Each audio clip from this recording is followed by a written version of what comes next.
Hi, T.L.T. Carlson here. In 2010, the music world had one of its most crippling moments, that being the death of Ronnie James Dio, one of the all-time great classic hard rock and heavy metal vocalists. But Ronnie had a history that went way back to his younger years, and up until now, there had never been a documentary made on the life of Ronnie James Dio, something that's finally been rectified with the release of Dio, Dreamers Never Die, the first documentary on Ronnie to actually be endorsed by his widow, Wendy Dio. I'm going to unbox this release and share my opinions. You do have a few options if you want to buy this documentary on home video. This is a Blu-ray 4K combo pack. There's also a great big deluxe edition that has a lot of swag included. However, that version retails for over $100 and does not include a 4K copy. So I just opted for this, which I found for like 25 bucks over at Zia Records here in Vegas. Without further ado, let's get started. We'll unbox this, we'll talk about the movie, and I'll share my opinions. There's the cover art, just nice, simple art of Ronnie James Dio with the Dio logo and the title of the film. That looks very nice. There's our spine text. Back cover has a description of the film and some other photographs. Inside the package, we have two discs. We have the film on 4K and we have the film on Blu-ray. Both discs include the film as well as about 20 minutes worth of deleted scenes. I do have one complaint with the packaging, however. For some reason, they printed the liner notes inside the cover art and used opaque black packaging. This makes no sense at all. I don't know why they couldn't use a clear case or print this as a separate booklet. I mean, that snafu does have to be mentioned, although as you'll quickly discover, the film is actually very good if you're a fan of Ronnie. I'll read the description of the movie as follows from the packaging. The definitive documentary of legendary heavy metal icon Ronnie James Dio, transcending the standard rock documentary and beautifully highlighting both his powerful voice and his gentle heart, Dio, Dreamers Never Die, delves deep into the singer's incredible rise from 50s doo-wop crooner to his early rock days in Ritchie Blackmore's Rainbow, to replacing Ozzy in Black Sabbath, and finally cementing his rock star status with Dio.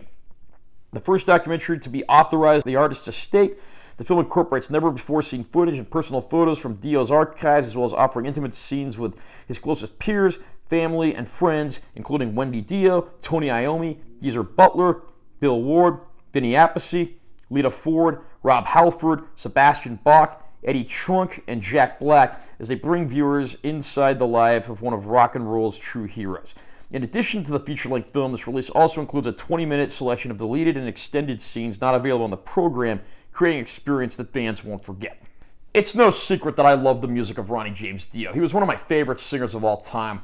One of the biggest regrets I have in my life is that I never got to see him perform live. Although a few years ago when I went down to Hollywood, I did get to stop by his grave and pay my respects, so that was certainly the next best thing.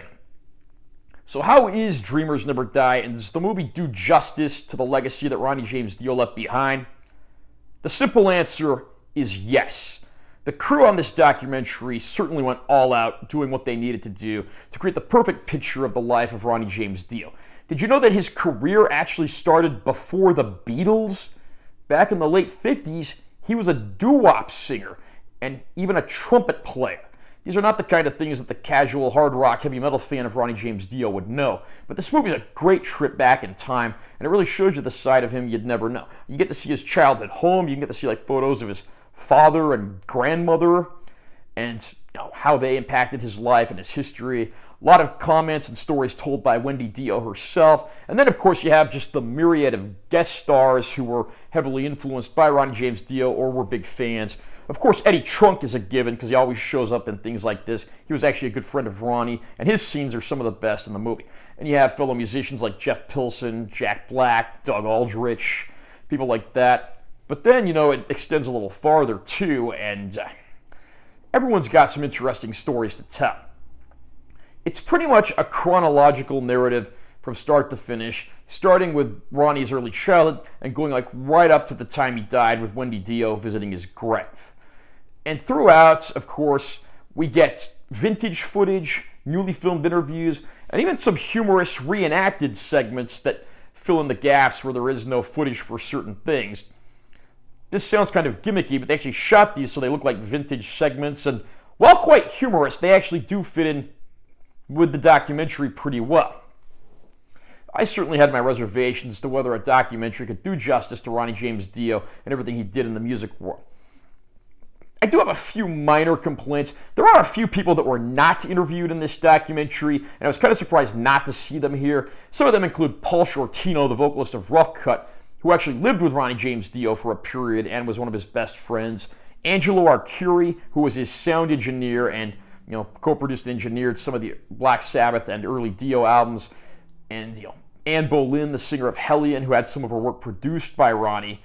I do wish it would have gone on slightly longer and talked about his legacy after he had passed away. It pretty much does end with a visit to his grave by Wendy Dio, and it does end on a somewhat somber note. I will say this. You will be pretty teary-eyed near the end of this one. I mean, I've heard stories about how when they were premiering this like a year ago in theaters, they were handing out Dio tissues so people could wipe away their tears. I didn't even know the guy personally, and believe me, I was pretty choked up when we got to the end of this one. It's certainly one of the best rock docs of recent years, and it does Ronnie justice. I don't think there's any greater praise you can give than that. This 4K release of the film does look very good, although you do have to understand that there are sequences that are pretty rough quality vintage footage, some of which was shot on videotape and in standard definition. There is no Dolby Vision or HDR on the 4K disc, but it does look very good. I don't know that this movie really needed a 4K disc. I mean, I wouldn't say it's a huge improvement over the included Blu-ray, although I do like that they kept ultra high-def enthusiasts in mind, so definite props there to the production company. One strange thing I did notice is that this actually has like a content rating that's like a foreign rating, not an American rating.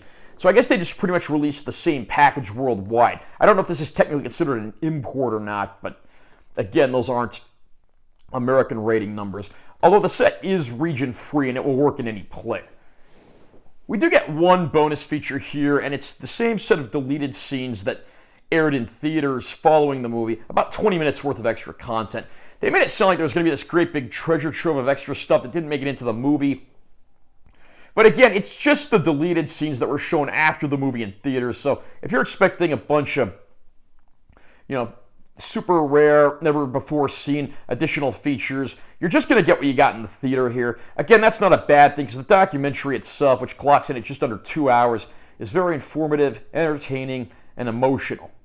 If you're a fan of Ronnie James Dio, Dreamers Never Die absolutely will not disappoint you. Are you a fan of Ronnie James Dio? What's your favorite band he was ever in? What did you think of Dio, Dreamers Never Die? Comment down below and let me know what you think. Also, remember to subscribe to this channel for more content, because I'm always posting new videos, and make sure you give this one a like if you found it helpful. I'm Taylor T. Carlson. I'll see you next time.